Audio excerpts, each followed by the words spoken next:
Hello दोस्तों, आप लोगों का स्वागत है हमारे YouTube channel preparation with Nitesh में। तो दोस्तों, आज हम लोग पढ़ने वाले हैं एसएससी जीडी के 4 फरवरी के सभी शिफ्ट के सवाल। 4 फरवरी में पूछे जाने वाले सभी सवाल आज हम लोग पढ़ने वाले हैं। दोस्तों, हम लोग देखते हैं क्या क्या है, क्या क्या आया था। तो हम लोग बढ़ेंगे अपने प्रश्नों की तरफ। हम लोग का पहला प्रश्न था, मौलिक अधिकार भारतीय संविधान के किस भाग से संबंधित है? मौलिक अधिकार भारतीय संविधान के किस भाग से संबंधित है? तो यह भाग 3 से संबंधित है और यह अनुच्छेद 12 से 35 तक है। और यह मौलिक अधिकार जो है अमेरिका के संविधान से लिया गया है। मौलिक अधिकार भारतीय संविधान में अमेरिका के संविधान से लिया गया है। भारतीय संविधान के किस भाग में यूपीएससी का प्रावधान है? हम लोगों का अगला प्रश्न है, भारतीय संविधान के किस भाग में यूपीएससी का प्रावधान है? तो भारतीय संविधान के भाग 14 में यूपीएससी का प्रावधान है। और यह भाग 14 में जो है 315 से 323 अनुच्छेद तक वर्णित है। 315 से 323 अनुच्छेद तक वर्णित है। हम लोग का अगला है, माइकल फैराडे ने विद्युत जनरेटर का आविष्कार कब किया था? तो विद्युत जनरेटर का आविष्कार माइकल फैराडे ने सन 1831 में किया था। 1951 में एशियन गेम्स कहाँ हुए थे? 1951 में वो एशियन गेम्स कहाँ हुए थे? 1951 में एशियन गेम्स नई दिल्ली में हुए थे। और उसके बाद जो है अगले गेम्स जो 1954 में हुए थे, पहला गेम जो हुआ था वो 3 वर्ष के अंतराल पर हुआ था, 3 इयर्स पर। और उसके बाद 4 इयर्स पर होता है। 2026 का एशियन गेम्स कहाँ होगा? तो 2026 का एशियन गेम्स जो है जापान में आयोजित होगा। इससे संबंधित है, तो आप लोग ये याद कर लीजिएगा। यह परीक्षा में पूछे जाने के चांस हैं। और यह पूछा गया है कि 1951 में एशियन गेम्स कहाँ हुए थे? तो नई दिल्ली में। और उसके बाद जो दूसरा हुआ था वो 1954 में हुआ था, 3 ईयर के बाद।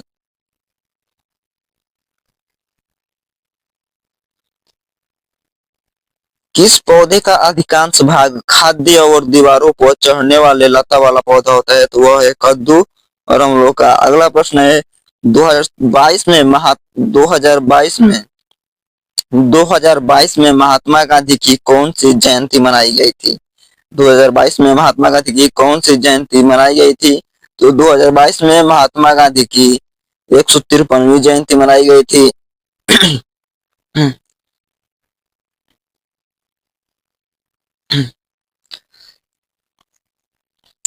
महात्मा गांधी का जन्म 2 अक्टूबर 1869 ईस्वी में हुआ था और गुजरात में हुआ था। गुजरात के पोरबंदर नामक स्थान पे हुआ था। एंटी पेपर लीक कानून के अनुसार लीक के मामले में कितने साल की सजा और जुर्माना है? यानी कि एंटी पेपर लीक कानून है, इसके अनुसार अगर कोई व्यक्ति पेपर को लीक कराता है तो उसको पकड़े जाने पर कितने साल की सजा और कितना जुर्माना लगेगा, तो यह देखना है।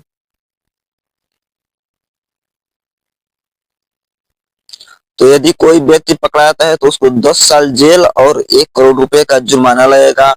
और दूसरे छात्र की जब कोई ऐसा व्यक्ति है, कोई इंसान है जो दूसरे छात्र की जब परीक्षा देने बैठा है, तो उसे 3 से 5 साल की सजा, उसे 3 से 5 साल की जेल की सजा और 10 लाख रुपए जुर्माना भरना पड़ेगा। प्रधानमंत्री बेरोजगार प्रोत्साहन योजना PMPRY की शुरुआत कब हुई थी? प्रधानमंत्री बेरोजगार प्रोत्साहन योजना की शुरुआत कब हुई थी? तो इसकी शुरुआत हुई थी 9 अगस्त 2016 में। यह जो एग्जाम में पूछा, 4 फरवरी की किसी शिफ्ट में पूछा गया है। राष्ट्रीय बहुआयामी गरीबी सूचकांक MPI, राष्ट्रीय बहुआयामी गरीबी सूचकांक MPI 2023 के अनुसार प्रतिशत में सबसे ज्यादा गरीब दर वाला केंद्र शासित प्रदेश कौन सा है? तो सबसे ज्यादा जो है गरीब दर वाला केंद्र शासित प्रदेश है दादरा नगर हवेली। और सबसे कम कम गरीबी दर वाला केंद्र शासित प्रदेश है पुदुचेरी। और वही हम राज्य में बात करें तो सर्वाधिक गरीबी दर वाला केंद्र शासित प्रदेश है बिहार, और सबसे कम जो है केरल। गरीबी दर गरीबी दर में सबसे कम जो है केरल और सबसे ज्यादा बिहार है।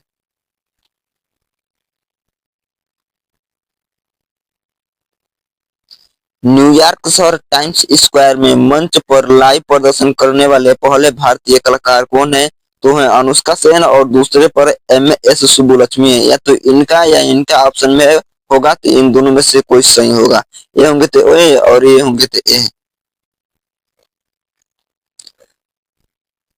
1990 की एशियाई खेल कहाँ हुए थे? तो 1990 की एशियाई खेल चीन देश के बीजिंग शहर में हुए थे। यह इसलिए पूछा गया है क्योंकि इसमें कुछ नए गेम्स जोड़े गए थे, जो softball, kabaddi, sepak, softball, kabaddi, sepak, wushu और नौकायन जैसे गेम जोड़े गए थे। भारत सरकार अधिनियम 1919 के समय भारत का वायसराय कौन था? यानी भारत सरकार अधिनियम 1919 जो अधिनियमित आया था, तो उसमें भारत का वायसराय कौन था? तो उसमें भारत का वायसराय जो है लॉर्ड चेम्सफोर्ड थे, या उन्हीं को अलग नाम मॉन्टेग्यू चेम्सफोर्ड है। तीसरी पंचवर्षीय योजना का अवधि क्या था? तीसरी पंचवर्षीय योजना का अवधि जो है 1961 से 1966 ईस्वी तक था। तो सही है। और हरित क्रांति किससे संबंधित है? तो हरित क्रांति हम आप लोगों को बता देना चाहते हैं कि ये कृषि क्षेत्र से संबंधित है। उसके बाद म्यांमार की आधिकारिक भाषा कौन सी है? तो म्यांमार की आधिकारिक भाषा जो है बर्मी है। म्यांमार की आधिकारिक भाषा बर्मी है। उसके बाद द्वारम वेंकट स्वामी नायडू किस वाद्य यंत्र से संबंधित है? द्वारम वेंकट स्वामी नायडू किस वाद्य यंत्र से संबंधित है? द्वारम वेंकट स्वामी नायडू जो है वो वायलिन से संबंधित है। तमिलनाडु के वर्तमान मुख्यमंत्री कौन है? तो तमिलनाडु के वर्तमान मुख्यमंत्री हैं MK स्टालिन। तमिलनाडु के वर्तमान मुख्यमंत्री MK स्टालिन है। बास्केटबॉल कोर्ट का आकार क्या होता है? तो बास्केटबॉल कोर्ट का आकार जो होता है उसकी लंबाई होती है 28 मीटर, और जो उसकी चौड़ाई होती है वो 15 मीटर। चौड़ाई जो होती है 15 मीटर होती है, और 28 मीटर जो है लंबाई होती है। 2024 में भारत के पर्यटन मंत्री कौन थे या हैं? तो 2024 में भारत के पर्यटन मंत्री जो है श्री गजेंद्र सिंह शेखावत जी हैं। अनुराग सिंह ठाकुर द्वारा फिट इंडिया फ्रीडम रन 2.0 को कब लॉन्च किया गया? अनुराग सिंह ठाकुर द्वारा फिट इंडिया फ्रीडम रन 2.0 को कब लॉन्च किया गया? तो इस प्रश्न का सही जवाब जो है 13 अगस्त 2021 है। इस प्रश्न का सही जवाब 13 अगस्त 2021 है। रुद्र दामन जूनागढ़ अभिलेख कहाँ स्थित है? तो रुद्र दामन जूनागढ़ अभिलेख जो है गुजरात के जूनागढ़ के पास गिरनार पहाड़ी पर है। रुद्र दामन जूनागढ़ अभिलेख गिरनार पहाड़ी पर है। राज्यपाल की नियुक्ति से संबंधित प्रश्न था एक जो है राज्यपाल की नियुक्ति से संबंधित प्रश्न था उसको। तो राज्यपाल की नियुक्ति जो है राष्ट्रपति करते हैं, और अनुच्छेद 155 के तहत करते हैं। तो राज्यपाल की नियुक्ति से एक प्रश्न था, तो राज्यपाल की नियुक्ति राष्ट्रपति करते हैं और अनुच्छेद 155 के तहत करते हैं। तो राज्यपाल की योग्यता की बात करेंगे तो भारत का नागरिक रहना चाहिए, और वो 35 वर्ष की उम्र की सीमा वो पार कर चुका हो। और हम लोग का अगला है इंद्रधनुष क्रांति किससे संबंधित है? इंद्रधनुष क्रांति किससे संबंधित है? तो इंद्रधनुष क्रांति कृषि उद्योग से संबंधित है। अगला है 2011 के जनगणना के अनुसार सर्वाधिक वृद्धि विकास किस राज्य में हुई? 2011 के जनगणना के अनुसार सर्वाधिक विकास या वृद्धि किस राज्य में हुई? तो सर्वाधिक वृद्धि जो है वो था मेघालय में। मेघालय में जो है 27.82% लोग बढ़े थे, और सबसे कम जो है नागालैंड में था, जो कि माइनस में था। वहां का जो वृद्धि था वो माइनस में था, ऋणात्मक था वहां का। वैजयंती माला को पद्मश्री पुरस्कार से कब सम्मानित किया गया था? वैजयंती माला को पद्मश्री पुरस्कार से 1968 में सम्मानित किया गया था। देखेंगे आगे, हाँ देखिए 1968 में सम्मानित किया गया था। और उसको जो आर वेंकट राव किससे संबंधित हैं, आर वेंकट राव किससे संबंधित हैं, तो ये है भारतीय प्रशासक और राजनेता। आर वेंकट राव एक भारतीय प्रशासक और राजनेता हैं। बसंत पंचमी उत्सव किस राज्य से संबंधित है, तो बसंत पंचमी उत्सव जो है पंजाब और हरियाणा से संबंधित है।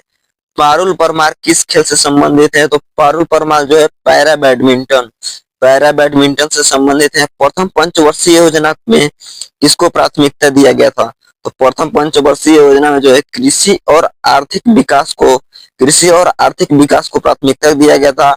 और प्रथम पंचवर्षीय योजना जो है 1951 से 1956 ईस्वी तक चला था।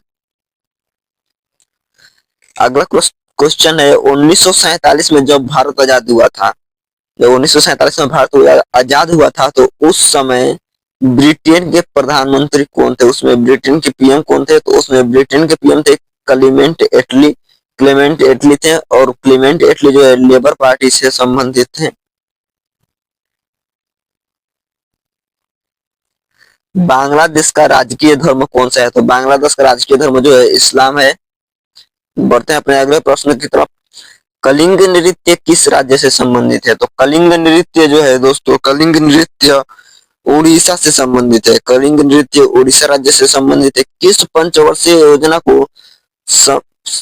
को समय से 1 वर्ष पहले समाप्त कर दिया गया था, तो किस पंचवर्षीय योजना को जो है उसकी समय पूर्ण होने से पहले ही समाप्त कर दिया गया था, तो वो थी 5वीं पंचवर्षीय योजना। उसको जो है 1974 से 1978 तक चलाया गया था। उसका समय सीमा जो है 74 से स्टार्ट होकर 79 तक था। 1974 से 1979 तक था, लेकिन 1978 में ही समाप्त कर दिया गया, इसलिए उसको 1 वर्ष पहले समाप्त करना पड़ा था कुछ कारणों से। हम अपने अगले प्रश्न देखेंगे, शोभना नारायण किस नृत्य से संबंधित है, शोभना नारायण किस नृत्य से संबंधित है, तो शोभना नारायण जो है कथक से संबंधित है। शोभना नारायण कथक से संबंधित है और यह यूपी का शास्त्रीय नृत्य है और उत्तर भारत का भी एकमात्र यही है शास्त्रीय नृत्य। अनुसूचित जाति और अनुसूचित जनजाति विधेयक 2024 किस राज्य से संबंधित है, तो अनुसूचित जाति एससी और एसटी, अनुसूचित जनजातीय विधेयक 2024 किस राज्य से संबंधित है, तो ये भी उड़ीसा से ही संबंधित है।